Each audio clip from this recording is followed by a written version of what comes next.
If you've ever tried to budget your money, you may have heard of the 50-30-20 rule. Well, in this video, I'm breaking down what this rule is and my reasons why I believe this rule doesn't work.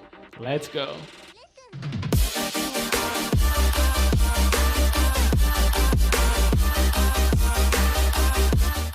Hey, this is Carlos with Influential Finance, and on this channel, I make weekly videos to help you improve your personal finances. So if you're new here, consider subscribing.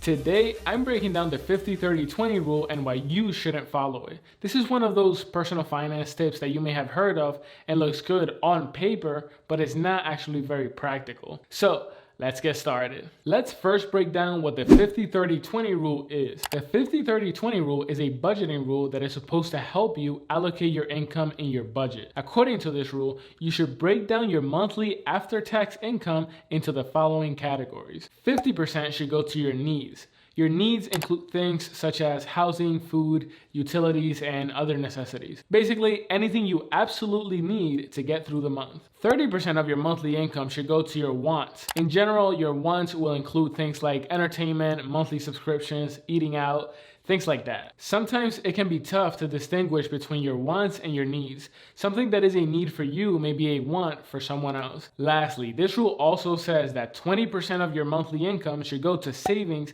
and paying down debt. This includes saving for emergencies, saving for retirement, and any extra payments that you make on any loans that you may have. The minimum payments on any debt should go in the needs category. This should give you a brief overview of what the 50-30-20 rule is. Overall, it looks good on paper, but in my opinion, it's not very practical when you try to apply it in real life. Let's now go over why I think you should not apply this rule. One of the main reasons I don't think this rule works is that it does not work for everyone. This rule is another one of those things that tries to take personal finance and make it into this cookie cutter rule that works for everyone. Like I've said before, personal finance is personal.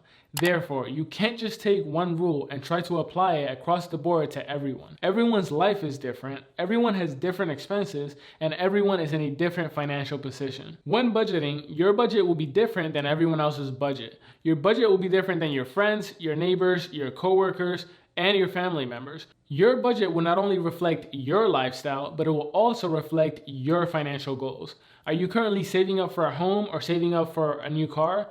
Your budget should reflect this, and quite frankly, if you're saving up for a home, you may be sacrificing some of your wants so that you can make as big a down payment as possible. This means that the 50-30-20 rule may not work for you. As you can see, you can't just take one rule that works for one person and try to apply it across the board to everyone else. Another reason why I think this budgeting rule doesn't work is that it does not take into account the stage in life that you're in. In life, we go through several stages. You may have just gotten out of college and want to work hard to pay off your student loans early. In this scenario, you may want to cut down on your wants and increase the payments towards your loans. On the other hand, you may be someone who is living on their own and makes a six-figure income. In this case, you may be able to save and invest even more than 20% of your income. How about a single parent with a kid making $50,000 a year? If they put 30% of their income into wants, they may struggle to pay for major necessities. These are just some examples of very common scenarios where this rule just would not work.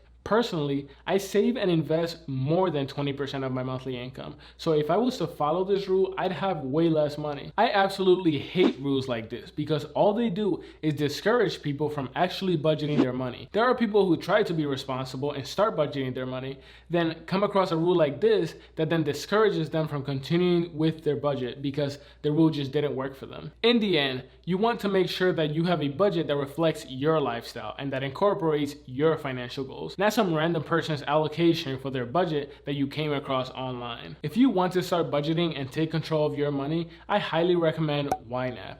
YNAB is my favorite budgeting software, and I will leave it linked in the description of this video. If you use my referral link, they'll give you a free 1-month trial plus an additional free month if you choose to continue your subscription once your trial is over. That pretty much wraps it up for this video, but if you'd like to continue watching videos on my channel, I'll leave more videos linked right over here. If you're not already subscribed, make sure you click on my face right here to subscribe for more weekly videos.